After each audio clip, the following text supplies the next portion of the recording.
Sorry about the glare in my glasses. The camera's right in front of the window. Hello! Happy Monday, happy start to another reading vlog. I've had a not so good day so far, so I've eaten lunch and resigned myself to reading for the rest of the day before I have some stuff to do at nighttime. I'm going observing tonight, stay up until 1 a.m., which will be fun.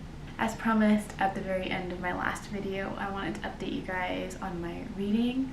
Actually, since I finished filming and editing that video, I finished one of the books that I mentioned, and that is Blackout by Daniel Clayton, Tiffany D. Jackson, Nick Stone, Angie Thomas, Ashley Woodfolk, and Nicola Yoon. And if you didn't know, I don't know if I've talked about this a lot. I didn't really make a, most anticipated reads list, but this was one of my most anticipated releases of 2021. It got announced sometime last year, I want to say during the summer, and ever since I heard about it, it's just been on my radar. We went to the bookstore yesterday and they had an ARC, and I was like, can I please take this? I would do anything for an advanced reader's copy of this book, and they were like, yeah, go ahead. I went home and I read it immediately. I just fell in love with it so much. Okay, first of all, let me just preface this with that it's essentially short stories told in the course of a night. It takes place in New York during a blackout in recent times, so not any of the older, more historic New York blackouts. And it has 6 or 7, I don't quite remember how many, love stories, each written by a different author. It's pure serotonin, it's joy, it's love, it's happy ending after happy ending, and it brings me so much joy to even think about some of the stories, or all of the stories in this book, honestly. Everything has just a wonderful happy ending. Yeah, I think we all needed a book like this. So yeah, I highly recommend this. It's coming out in June. Oh shoot, that's next month. If it isn't on your radar, put it on your radar. It's just one giant shot of serotonin. I absolutely love every single story, but my personal favorite is All the Great Love Stories and Dust by Daniel Clayton. It was such a cute story. It made me so happy, so joyous to read. It has footnotes. It takes place in the New York Public Library, which is one of my personal favorite places on earth. And the story itself is just so cute, and if I don't stop myself, I'm honestly going to reread it right now. Please, please, please pick this up when it comes out next month. It's so good. The other book that I picked up is The Astonishing Color of After by Emily X.R. Pan. Essentially, it is giving me everything that I wanted out of both Love Boat Taipei and Summerbird Blue. So essentially this follows a girl named Lee after her mother commits suicide. She believes that her mom becomes a bird. After her mom's death, something happens with the bird, I'm not going to spoil it, and she goes to Taiwan with her dad to meet her grandparents. So far, like I said, I'm getting a lot of things that I really wanted from Summerbird Blue and Love Boat Taipei, in that we're getting the exploration of grief as she grapples with what she thinks is just the becoming of a bird of her mother. Like, she doesn't see her mom's death as a death, she sees it as her mom evolving to a bird, which I think is a really beautiful way of looking at it, and it's very, magical and surreal and whatnot. And then it flashes back to the real world where she's in Taipei. She doesn't speak any Chinese, and she can't really communicate with her grandparents, but she's still, enjoying her time there and doing her best despite the fact that she's overwhelmed with grief after losing her mother.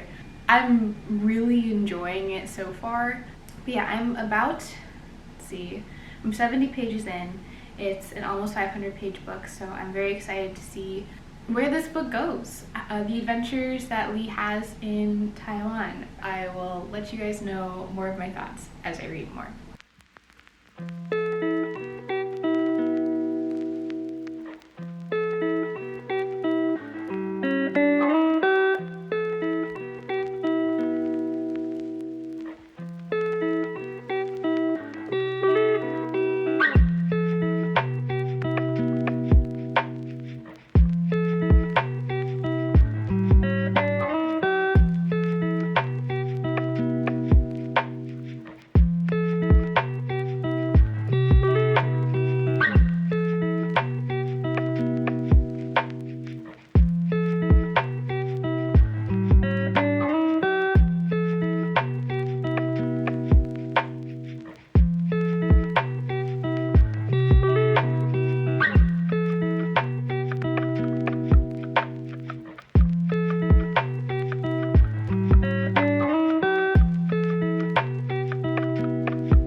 best friend is half Filipino, half Puerto Rican, so that is something fun that I'd add. I don't know why that brought me joy, but cool.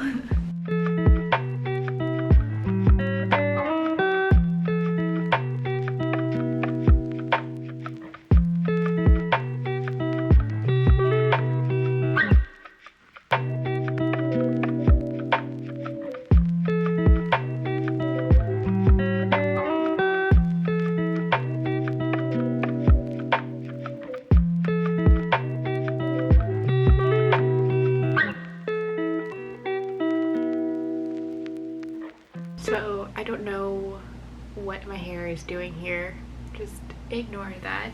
It is Wednesday, May 26th. I didn't check in yesterday because I ended up staying up until like 2 a.m. for research. You observe space things at night because that's when you can see them very well. But I wanted to check in because yesterday I was feeling super tired and just so out of it that I didn't really get much done besides finish The Astonishing Color of After by Emily Exarpan. I really enjoyed it. I ended up putting it in my loved column. It's not a perfect book. I still had some gripes with it, but I think that I was just so happy with where the book went. Let's backtrack and say that yes, it is exactly what I wanted from both Love Boat Taipei and Summer Bird Blue, in that there's explorations of Taiwan and its culture and people and whatnot, and also some of its traditions. There's also a teen romance that is not totally cringe. I wasn't a huge fan of it, but it wasn't like, you know, she's boy crazy and he smells like grass. And then also the exploration of grief was just really beautiful. You know, she thinks that her mom is a bird and she is chasing this bird, trying to understand what everything that this bird brings means while in a different country, not speaking the language. And all these beautiful, magical, wonderful things happen. So there definitely is that kind of magical realism aspect where, you know, she burns something and she sees a vision of something that she shouldn't really be able to, like her grandmother's memories. And I really appreciated that. It really brought the story to life. And I liked that it wasn't like a completely contemporary setting, that there was this sort of magical aspect to it, because it also made the fact that her mother had turned into a bird very vivid and beautiful and believable. And just I was really floored by all of the parts that took place in Taiwan. As for the flashbacks with Axel and everything, I do like that he is half Filipino. We got our Filipino love interest.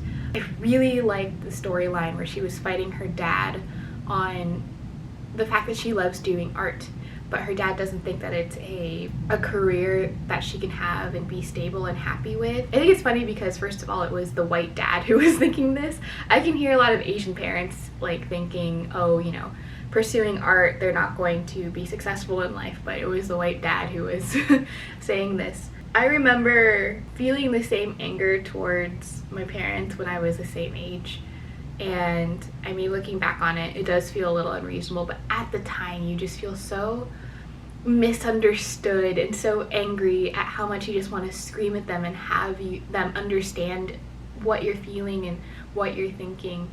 And I think the book did a really amazing job at conveying that and really capturing that feeling in a way that wasn't like super annoying or super disrespectful to the parents. I feel like there are a lot of YA contemporaries where we see this rebellion against my parents' wishes, but it becomes kind of disrespectful at some point. But this, she was really grappling with the fact that she knows herself, but her dad doesn't know her, and she doesn't know how to communicate what she wants out of life to her dad and show him that she's really passionate about this thing, that she really believes in herself to succeed in art. I feel like there's a lot of teens who can relate. At least I could have related. I think I'm just very glad to have finally gotten what I wanted out of several other books in this one book that was intensely beautiful and relatable and just kept me hooked the whole time. If I haven't said it already, I highly recommend this book. Yeah, I am so happy that I picked up that book the other day. It's really funny because I have officially read the 2 books that I picked up at the bookstore on Saturday, but also I have this giant bookshelf of books that I have not read yet that are just, they're staring at me like.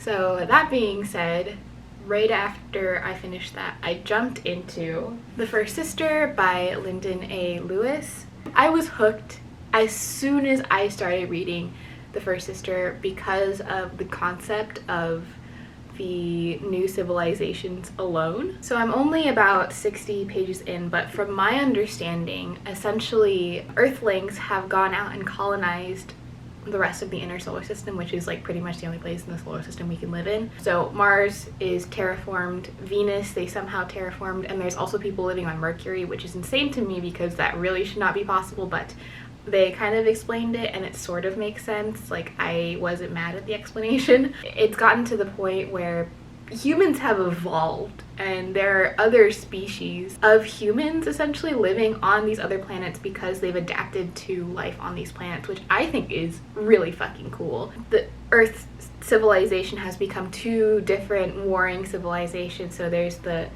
I've been pronouncing it Gaian civilization, which is led by this religious cult. It's a cult. Let's just say it's a cult. Where the First Sister comes from, that's where the sisterhood is.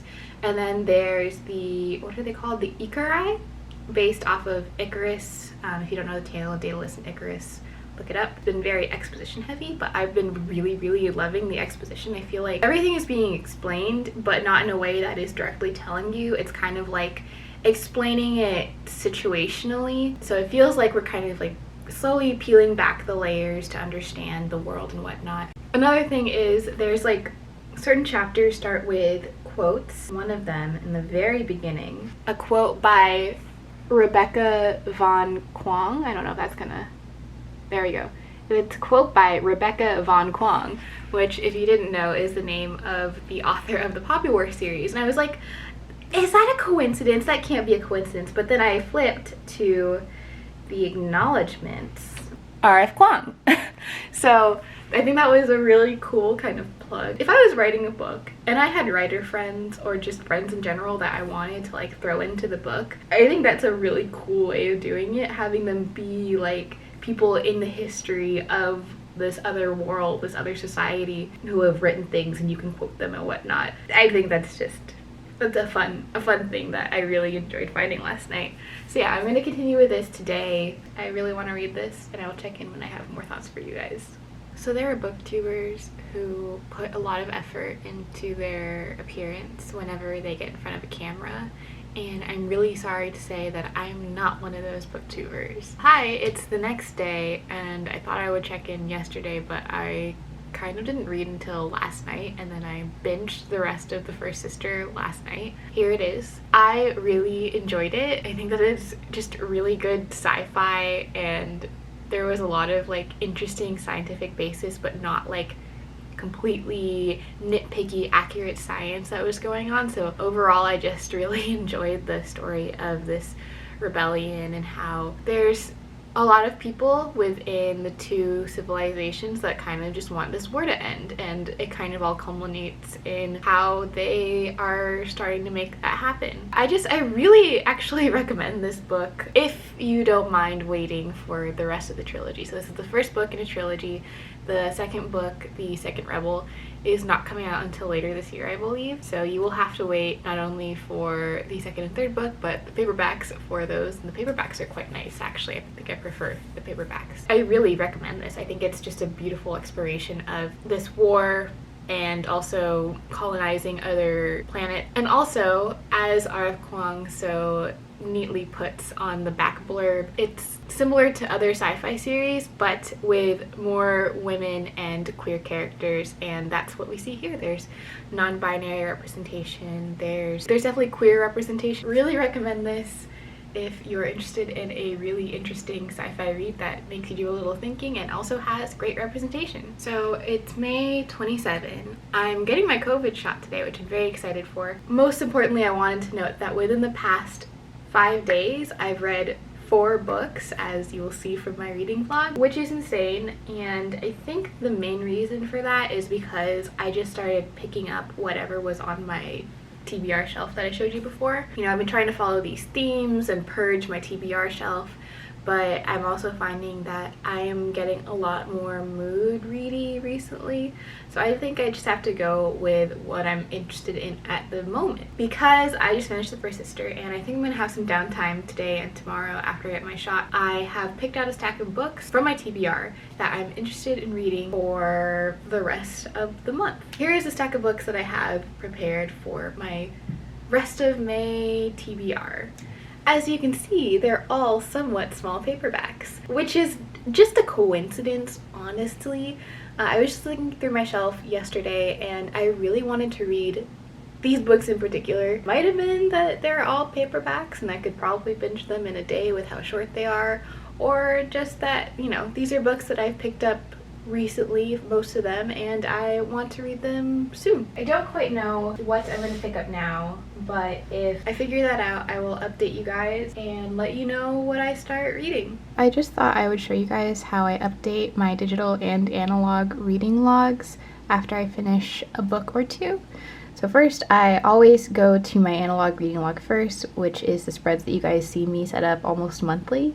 I write down the title, author, the number of pages in the book, and my rating for the book. And then at the end of the month, I'll usually summarize any averages and numbers calculated by my spreadsheets down here. I then go to my reading stats spreadsheet where I record the number of pages and rating from my reading log. The spreadsheet calculates these things. I think I've showed this on my blog before, so I will link that down below for you guys to check out. And then at the very end of the month, I update the monthly overview, and that also gives totals and averages for the entire year. And it's kind of fun to fill out and see my progress throughout the year. And then the next one that I update is my books I own log, which is inspired by Shut Up Shalea, and essentially has all my books with their author names, titles, and the ratings. So for example, I just read The First Sister by Lyndon A. Lewis, and I'm going to put in my rating here.